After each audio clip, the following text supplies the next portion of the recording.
UP की 9 सीटों पर उपचुनाव जारी है। सुबह 7 बजे से वोटिंग स्टार्ट हो गई। इस वक्त हम खड़े हैं कानपुर की सीसामऊ विधानसभा क्षेत्र के राजकीय इंटर कॉलेज में, जहां पर मतदान जारी है। यहां पर सुबह 7 बजे से वोटिंग हो रही है। वहीं बात अगर हम प्रत्याशियों करें तो करीब 5 प्रत्याशियों के भाग्य का फैसला आज हो जाएगा।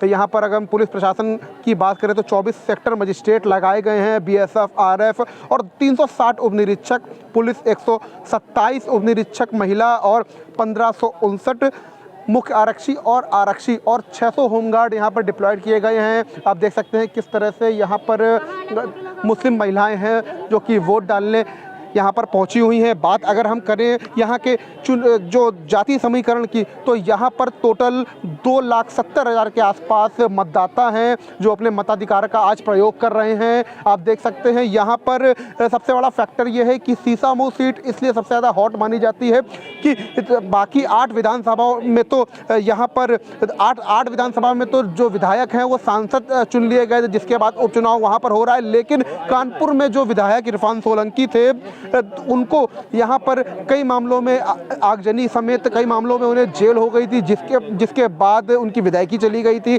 जिसके बाद आज यहाँ पर सीसामऊ विधानसभा में उपचुनाव हो रहा है। वहीं भारतीय जनता पार्टी 28 सालों से बराबर जीतने का प्रयास कर रही है, लेकिन अभी तक जो समाजवादी पार्टी का जो किला है उसे भेद नहीं पाई है। आज यहाँ पर आप देख सकते हैं किस तरह से वोटिंग जारी है। बात अगर हम समाजवादी पार्टी की करें तो पीडीए का नारा अखिलेश यादव ने दिया था, पिछड़ा, दलित और अल्पसंख्यक। तो कहीं ना कहीं जो पीडीए फैक्टर अखिलेश यादव का, वो यहाँ पर सफल हो सकता है, क्योंकि जो कल ही बुर्के को लेकर के राजनीति तेज हो गई थी कि चुनाव आयोग को एक जो समाजवादी पार्टी के प्रदेश प्रभारी है श्यामलाल पाल, उन्होंने एक पत्र जारी किया था कि जो मुस्लिम महिलाएं हैं वो किसी तरह का बुर्का उनका हटा करके नहीं देखा जाएगा। आप देख सकते हैं किस तरह से यहाँ पर मुस्लिम महिलाएं आई हुई हैं और वोटिंग के लिए यहाँ पर लगी हुई हैं। अपना जो पहचान पत्र है, मतदाता पहचान पत्र दिखा रही हैं और यहाँ पर वोट की चोट से अपने विधायक को चुनने का प्रयास कर रही हैं, क्योंकि 2 साल से ये सीट विधायकी सीट खाली चल रही थी। यहाँ पर कोई भी विधायक नहीं था। वहीं बात अगर हम करें मुख्यमंत्री योगी आदित्यनाथ की, तो मुख्यमंत्री योगी आदित्यनाथ यहाँ पर दो बार आए थे और एक बार जनसभा को संबोधित किया था। और यहाँ पर दूसरी बार मुख्यमंत्री योगी आदित्यनाथ ने जो यहाँ के सीसामऊ के जो भारतीय जनता पार्टी के प्रत्याशी हैं, यहाँ पर सुरेश अवस्थी, उनके पक्ष में एक रोड शो भी किया था। लेकिन ये रोड शो कितना सही साबित होगा और कितना सफल रहेगा, ये तो 23 तारीख को जब परिणाम आएगा तब पता चल पाएगा। वही बात अगर हम करें तो 2012 में यहाँ पर परिसीमन के बाद सीसामऊ विधानसभा सीट बनी थी, जहाँ पे 3 बार से लगातार इरफान सोलंकी जीतते चले आ रहे हैं। 2012 में हनुमान स्वरूप मिश्रा को उन्होंने 20,000 वोटों से हराया था। वहीं 2017 का जो चुनाव हुआ था उसमें करीब 5600 वोटों से इरफान सोलंकी जीते थे। वहीं हार का आंकड़ा 2017 में बेहद कम हो गया था। सुरेश अवस्थी यहाँ पर 5600 वोटों से हारे थे। उसके बाद यहाँ पर 2022 में सलील बिश्नोई को उतारा गया था। सलील बिश्नोई करीब 13,000 वोटों से हारे थे। तो एक बार फिर से यहाँ पर उपचुनाव हो रहा है। इरफान सोलंकी की पत्नी को सपा ने उम्मीदवार बनाया है, जिसके बाद एक बार फिर से भारतीय जनता पार्टी ने सुरेश अवस्थी पर भरोसा जताया है। उन्हें ऐसा लगता है कि जो हिंदू मतदाता है, क्योंकि हिंदूवादी पार्टी है भारतीय जनता पार्टी, तो भारतीय जनता पार्टी को ऐसा लगता है कि कहीं ना कहीं जो उनका हिंदू मुस्लिम का जो फैक्टर है यहाँ पर सफल हो जाएगा।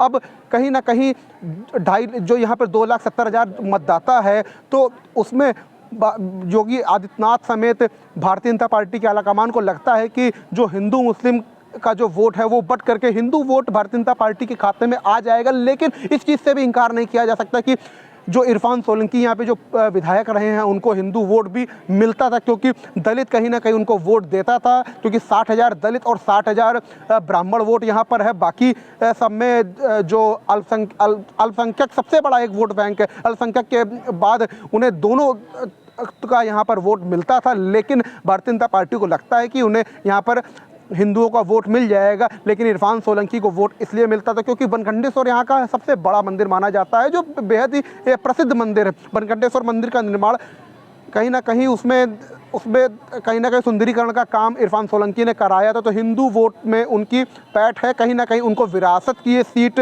उन्हें मिली है, क्योंकि उनके जो पिता थे हाजी मुश्ताक सोलंकी, वो यहाँ पर कहीं ना कहीं चुनाव बराबर लड़ते चले आए थे, और उनकी विरासत को जिंदा रखते हुए इरफान सोलंकी इस सीट पर काफ़ी दिनों से लड़ रहे थे और जीतते चले आ रहे थे। 28 सालों का वनवास भारतीय जनता पार्टी खत्म करने में लगी है। एन केन प्रकार भारतीय जनता पार्टी किसी तरह से कहीं ना कहीं इस सीट पे काबिज होना चाहती है, क्योंकि चाहे डबल इंजन की सरकार चल रही, चाहे केंद्र हो चाहे प्रदेश, दोनों जगह भारतीय जनता पार्टी की सरकार 2014 से केंद्र में और 2017 से प्रदेश में। लेकिन सीसामऊ एक ऐसी सीट है जहां पर अभी तक भारतीय जनता पार्टी नहीं जीत पाई है। लेकिन इस बार उपचुनाव हो रहा है तो कोई बड़ी बात नहीं है, भारतीय जनता पार्टी जीतने में सफल हो भी सकती है, क्योंकि इरफान सोलंकी जेल में है और इरफान सोलंकी के जो भाई हैं और उनके जो करीबी हैं वो कहीं ना कहीं चुनावी समीकरणों को सेट करते थे और मतदाताओं को रिझा करके वोटिंग में कहीं ना कहीं वोटिंग परसेंटेज बढ़ा करके हर बार जीतते चले आ रहे थे। और भारतीय जनता पार्टी हर बार भारतीय जनता पार्टी को 28 सालों से बराबर हार का सामना करना पड़ रहा था, क्योंकि 2007 में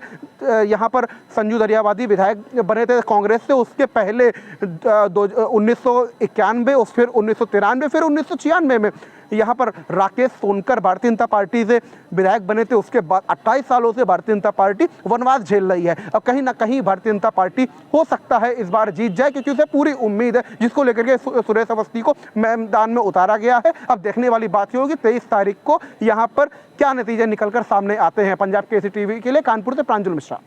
हमसे जुड़े रहने के लिए हमारे YouTube चैनल को सब्सक्राइब करें और नई वीडियो की नोटिफिकेशन के लिए बेल आइकॉन को दबाएं।